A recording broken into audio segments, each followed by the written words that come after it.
Olá pessoal, eu sou Janaína Queradia, da coluna Em Loco Novas Tendências do Direito. Conforme nós já tínhamos conversado e escrito na semana passada, daqui para frente a temática vai ser direcionada para a gestão pública, eleições, candidatura, conscientização que cada cidadão deve ter no momento de efetivar o seu direito ao voto. Por isso que hoje eu convidei um grande amigo meu, lá das salas universitárias, o Tarso, que de imediato já se prontificou e vem aqui conversar um pouquinho conosco sobre administração pública. Tudo bem, Tarso? Tudo bem, Janaína. Seja muito bem-vindo aqui na coluna do Paraná Portal, no nosso canal do YouTube. E eu quero te agradecer, O Tarso tem uma vasta experiência na administração pública. Tendo em vista o currículo dele, eu vou inclusive pedir para que ele venha se apresentar. Vamos lá, Tarso, a palavra é tua. Bom, eu sou professor de Direito Administrativo, Ciência Política, Direito Tributário, Teoria Geral do Estado, então várias áreas, tanto propedêuticas quanto do direito público. Minha formação, eu me graduei em Direito na Pontifícia Universidade Católica aqui do Paraná, aqui em Curitiba, Daí eu me especializei em Direito Administrativo pelo Instituto, pelo IBEG, e depois fiz mestrado em Direito Administrativo, nessa área do Direito do Terceiro Setor, lá na Universidade Federal do Paraná. Daí o meu doutorado eu quis fazer em Estado e Políticas Públicas, bem dessa área também lá na Universidade Federal do Paraná. O meu mestrado foi sobre Direito do Terceiro Setor, o meu doutorado foi sobre essas questões dos meios de comunicação, as questões jurídicas, de políticas públicas na área dos meios de comunicação.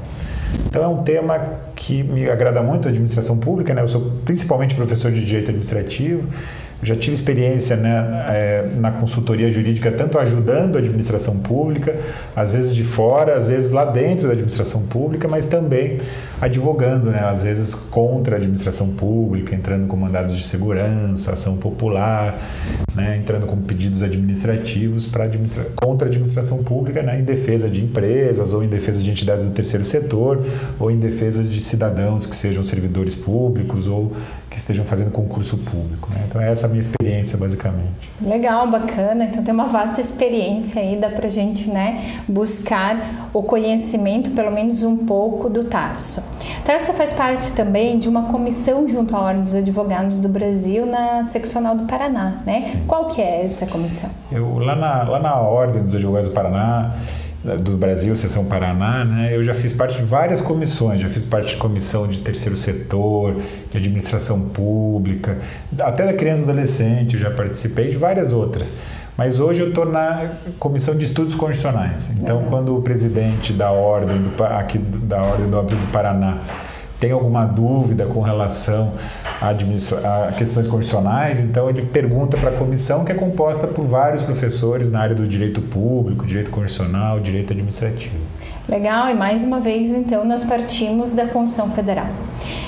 Desde o primeiro momento da abertura do canal, Tarso, da coluna como um todo, nós sempre gostamos de ressaltar muito a importância da Constituição Federal, O cunho realmente dessa coluna do canal é transmitir informações e compartilhar experiências. Então, eu sempre busco especialistas na área que possam colaborar, e transmitir essas informações ao ponto que as pessoas consigam compreender a importância desde a Constituição Federal até o dia a dia deles, E no tocante à administração pública, o que você teria para nos transmitir de informações? Bom, a nossa Constituição, a gente diz que ela é uma Constituição de 1988, é uma Constituição que a gente diz que ela é social, democrática e de direito, Então, ela é social no sentido de que ela não prevê que o Estado brasileiro nem seja máximo no sentido do Estado fazer tudo, mas também muito menos de ser mínimo, de não fazer nada ou de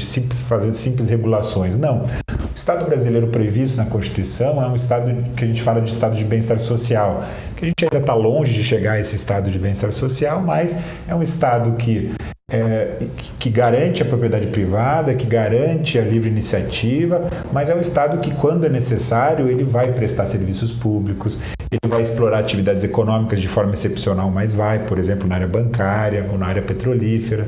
É um Estado que vai, às vezes, fomentar a iniciativa privada, então ele vai fomentar as empresas por meio do BNDES, por exemplo, ele vai, às vezes, fomentar as entidades do terceiro setor, as ONGs, e também, às vezes, vai fomentar as atividades de pequenos empresários, de microempresários, então tem agências de fomento por aí.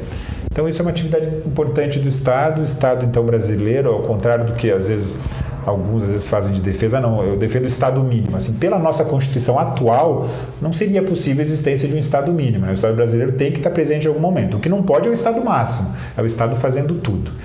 E nessa realidade, a gente tem que ter uma administração pública, né? Se o Estado é essa nação juridicamente, politicamente organizada, né, o Estado brasileiro, ele vai ter que ter uma administração pública que é basicamente a engrenagem que vai fazer esse Estado funcionar ou não funcionar se não estiver sendo aplicado bem o direito administrativo. E essa administração pública ela vai ter que ser uma administração pública, como eu falo em sala de aula, azeitada, né? Ela vai ter que estar funcionando de alguma forma, com profissionais especializados, com servidores especializados na área, que sejam, em regra, concursados, né? É uma administração pública que vai ter que respeitar procedimentos. Então tem muita gente que fala, não, isso aí é muito burocrático, isso aí não funciona. Os procedimentos são importantes, né? Seja no âmbito jurisdicional, o processo judicial, né? Seja na tua área de especialidade, que é o direito trabalhista, o direito civil, o direito penal, o processo é importante. Mas também é importante o processo e o procedimento dentro da administração pública. É com o processo dentro da administração pública que se garante que haja uma licitação correta, um concurso público correto, que haja a possibilidade de um cidadão obter informações junto à administração pública, né, e que a administração pública se obrigue a responder essas perguntas. É a possibilidade de uma empresa que vai querer um alvará, né, uma licença ambiental, ou que esteja discutindo alguma questão tributária junto à administração pública, que haja justiça também no âmbito da administração pública. A gente não pode deixar que qualquer questionamento já vá para o Poder Judiciário, sim, porque senão abarrota, o Poder Judiciário já está abarrotado de ações. Então, e também, às vezes, vão ter decisões bem mais demoradas. Então, o ideal é que a própria administração pública também atue em processos administrativos para atender o interesse público, o interesse da coletividade, das empresas, das entidades do terceiro setor e dos cidadãos em geral. Uma fala tua que me chamou a atenção foi que você falou que, em regra, os servidores públicos, eles são concursados. Porque nós temos também, né, a questão do cargo comissionado. Sim, é isso. E como que surge um concurso público, por exemplo? Pois é, eu falo em regra tem que ser concursado porque existem realmente as exceções. As duas exceções que normalmente vão existir são os casos dos servidores comissionados, que muita gente às vezes critica bastante, mas na verdade eles também são importantes. O que existe no Brasil de problema é que existe um número muito grande de comissionados, em alguns poderes em especial, por exemplo, no Poder Legislativo, né, nas câmaras de vereadores, nas assembleias legislativas, no Congresso Nacional, existem muitos servidores comissionados que não são concursados. Uhum. Então, mas assim, os comissionados, por exemplo, no Poder Executivo são importantes, né? Então, um prefeito ganha uma eleição com uma ideologia X, uma ideologia Y, aquilo foi discutido nas eleições e aquela ideologia foi a vencedora na eleição. Então, é legítimo que aquele prefeito, aquele governador, aquele presidente que ganhou essa eleição, tem algumas pessoas de sua confiança ideológica para que ajude esse prefeito, esse governador ou esse presidente a adotar aquelas políticas vencedoras na eleição. Então, é importante a existência de cargos comissionados. Agora, não o exagero que existe aqui no Brasil. Sim. Né? Então, essa é uma exceção. A outra exceção seria os temporários, né? Então, tem temporários, você é especialista na questão do trabalhista, tem os temporários na iniciativa privada e também na administração pública é possível os temporários. Então, vão ter algumas situações, por exemplo, professores estaduais. Tem, às vezes, uma professora que ficou grávida, tem, às vezes, um professor que ficou doente. Então, você tem que ter alguns professores temporários que não vão ficar lá para sempre, vão ficar só por meio ano, 1 ano ou 2 anos, para daí substituir os professores que estejam doentes ou que estejam grávidos, etc. Então, essas são as duas exceções ao concurso público. Agora, a regra é a realização de concurso público, né?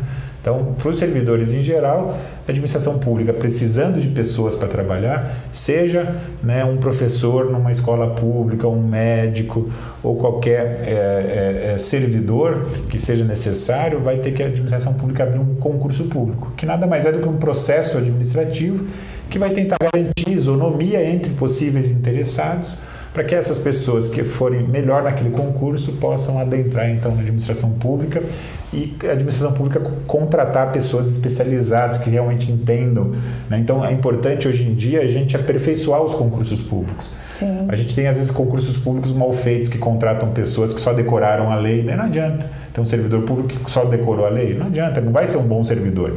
Você tem que ter concursos públicos que garantam que a pessoa realmente tenha um perfil para aquela vaga. Então, se você vai contratar um defensor público, tem que ser uma pessoa que goste de se doar para a sociedade, né? Então, para ser um defensor público. Não é só aquele concurseiro que está há 5 anos decorando a lei e vai virar um defensor público. Que tipo de defensor público vai ser esse? Mas a mesma coisa na área da medicina, na área de uma enfermagem. Você tem que fazer concursos públicos melhores. No Brasil, a gente ainda está aprimorando isso. Porque é relativamente recente que tem concurso público obrigatório para toda a administração pública. É só a Constituição de 88 que trouxe isso. Então tem muita gente ainda hoje que é da administração pública, que entrou antes de 88, que nem é concursado e vai ficar lá até o final, até se aposentar, mas é porque ele entrou num regime anterior à Constituição de 88. E é interessante porque a partir do momento, então, né, que um candidato ele se elege, ele tem o viés de buscar tanto a caracterização da necessidade de um concurso público, quanto os cargos comissionados, né? Quantos vão precisar, quem que vai colocar ou não, aí cabe ao gestor que foi eleito. Sim.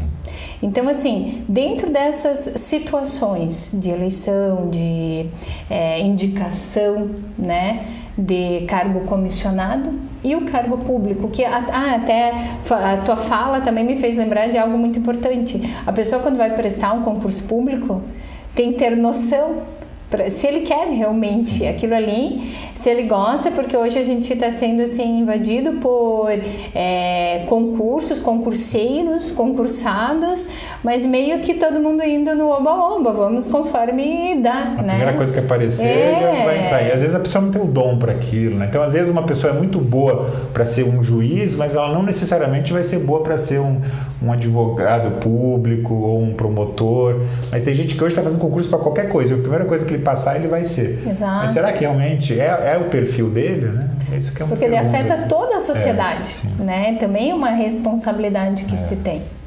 Dentro dessa tua caminhada na administração pública, quais circunstâncias que te chamou mais atenção na atuação como advogado ou até mesmo com os cargos que você Olha, eu já tive, né, como eu disse, eu já tive experiência tanto dentro da administração pública, então eu já fui diretor jurídico de empresas estatais, de órgãos públicos, né?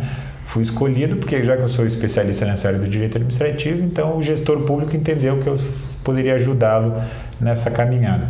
O que às vezes a gente tem dificuldade dentro da administração pública é de conscientizar os servidores de que realmente eles estão lá para servir ao público. Qual é o nome deles, né? Servidores públicos. Eles estão lá para quê? Para servir ao público. Então eles estão lá para servir ao público, eles têm que atuar de forma transparente. Antes da gente começar, a gente falou rapidamente da lei de acesso à informação, né? A lei de transparência. Então é uma lei que obriga que a administração pública seja transparente. E ela não adianta a gente também, outra coisa importante, não é só quando muda a lei que alguma coisa realmente vai melhorar na prática, né? A lei, no Brasil, infelizmente, tem isso, a lei que pega e a lei que não pega, né? Sim.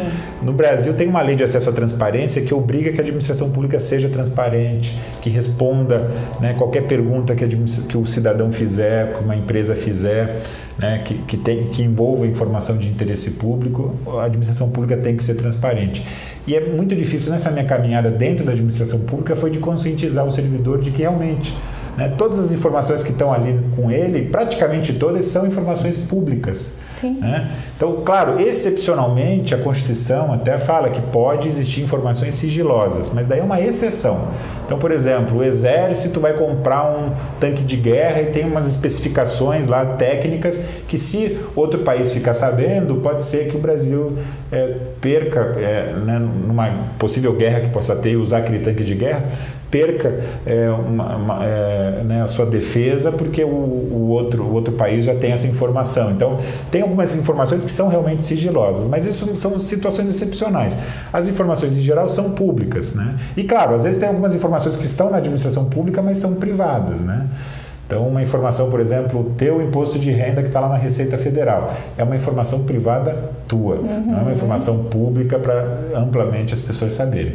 Agora, o que vão fazer com o dinheiro que você paga no teu imposto de renda, no teu tributo, daí sim que é uma informação que tem que ser pública, a administração pública tem que ser a mais clara possível. Isso às vezes é complicado, porque tem servidores às vezes que ou não entraram por concurso público, que às vezes são mais antigos, ou às vezes entraram mais por um concurso público mal feito. E às vezes não são aqueles servidores que o Max Weber pensava lá atrás, que é um sociólogo importante que discute administração pública, que falava que os servidores têm que ser profissionalizados, especializados naquela área, que eles têm que estar lá independentemente do prefeito que ganha a eleição, Sim. ou do governador que ganha a eleição, ou do presidente que ganha a eleição. Então, agora vai ter mudança de prefeito, de presidente e de governador.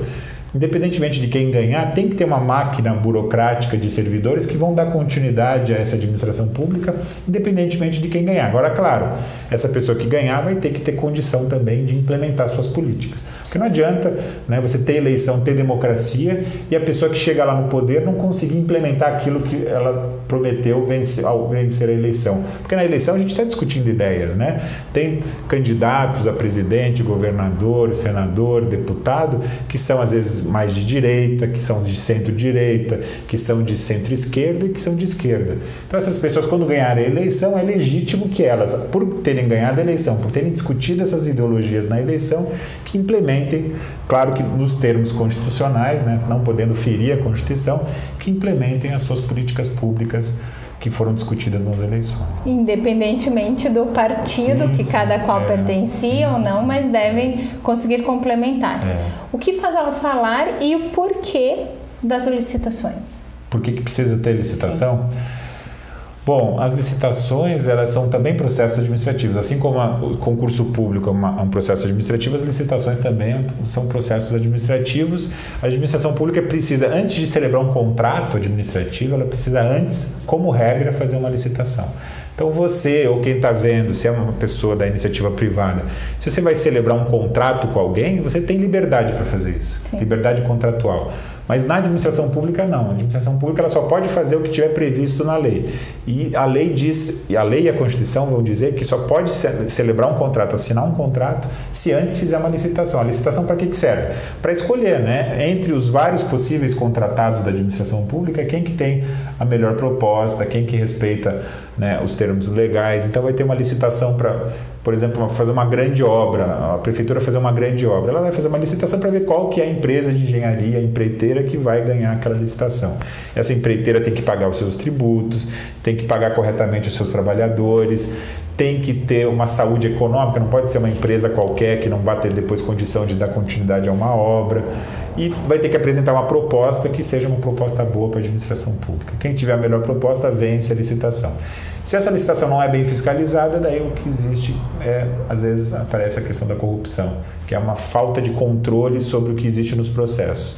Então, em países ainda em desenvolvimento, você tem mais possibilidade de corrupção, porque são países que ainda não têm um Ministério Público, um Tribunal de Contas, e a própria população que fiscaliza essas coisas, né? Então, quando você não tem a população fiscalizando e nem órgãos de controle fiscalizando de forma correta, a possibilidade de ocorrer desvios em contratos e licitações são maiores.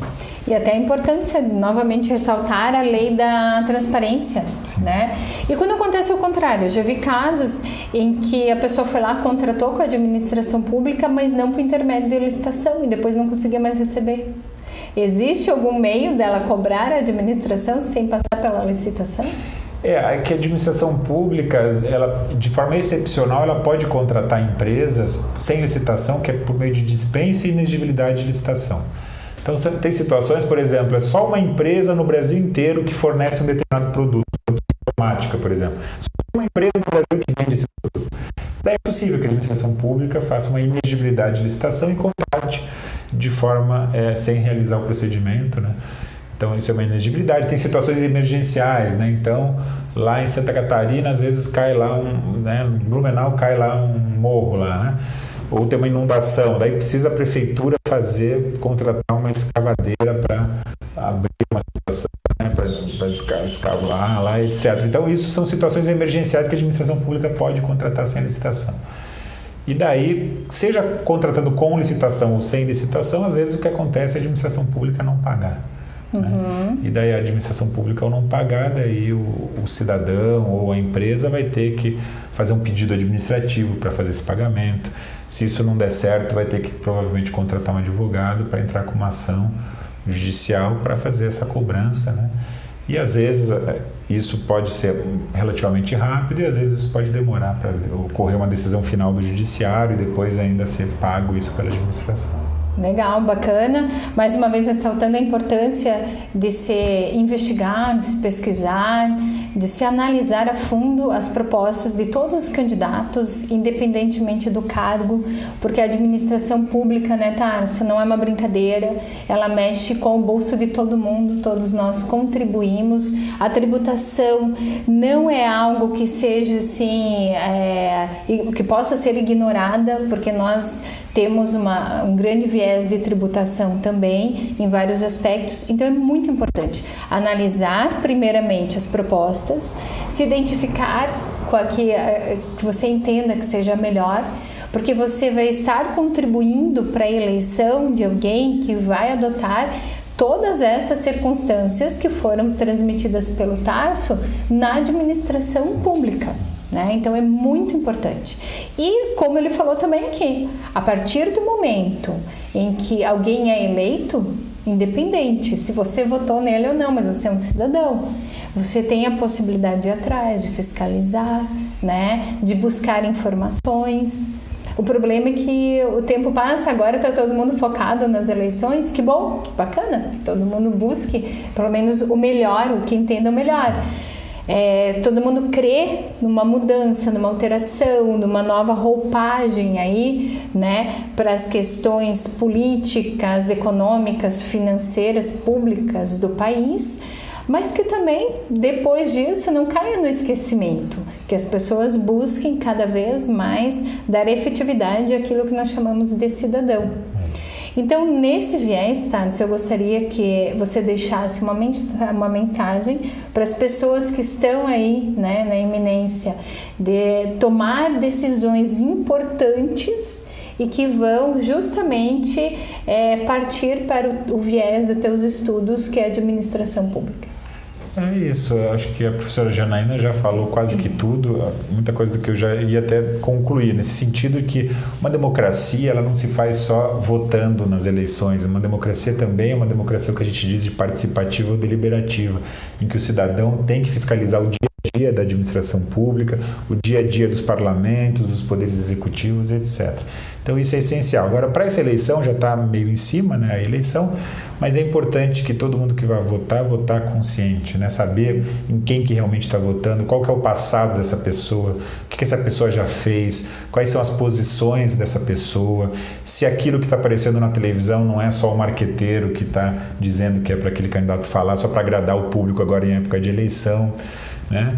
E saber que a democracia é isso, a democracia dá trabalho, mas não tem outra forma melhor do que a gente realmente poder escolher os nossos representantes, e seja para o parlamento, né, para o senador e deputado federal e estadual, seja para o executivo, que é para presidente, para governador, que a gente vai poder escolher, a gente escolher pessoas que às vezes vão ao favor do que aquilo que a gente defende, né? Então, seja se você é mais de esquerda, mais de direita, mais de centro, né? Escolher candidatos com uma ideologia semelhante àquilo que você acredita. Se você quer um Estado maior, um Estado menor, com mais direitos humanos ou menos direitos humanos, com mais democracia ou com menos democracia, você tem candidatos aí que você pode escolher que vão fazer defesas para um lado ou para o outro, e eu acho que isso é importante votar consciente. Com certeza. Tarso, muito obrigada mais uma vez, né? Eu que agradeço. Além da amizade que eu tenho com o Tarso, que já não é de agora, né? Nós nos conhecemos há um tempo atrás, na casa de alguns amigos. A admiração pelo estudo, pelas palestras que eu já pude assistir do professor Tarso, meu amigo, e por ter vindo, né? Se disponibilizado, tirado um pouquinho do seu tempo para compartilhar aí conosco algumas informações. Fique bem à vontade quando você quiser participar novamente. O canal está à disposição, né? A coluna também, então fique bem à vontade, tá? Muito obrigado, eu que agradeço a oportunidade, fico à disposição e parabenizo também esse espaço importante da gente discutir questões relacionadas ao direito, à democracia, acho que é importante. Bacana. O Tarso também vai estar conosco, eu o convidei, ele ainda não confirmou, mas certamente estará no In Loco, Novas Tendências de Direito, na Livraria da Vila, onde a gente promove ali um debate bacana, legal. Acompanhe as escritas dele nessa coluna, acompanhe nosso canal do YouTube, as redes sociais e se mantenha informado.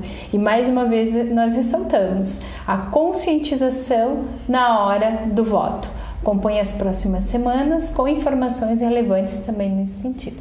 Até mais, tchau, tchau.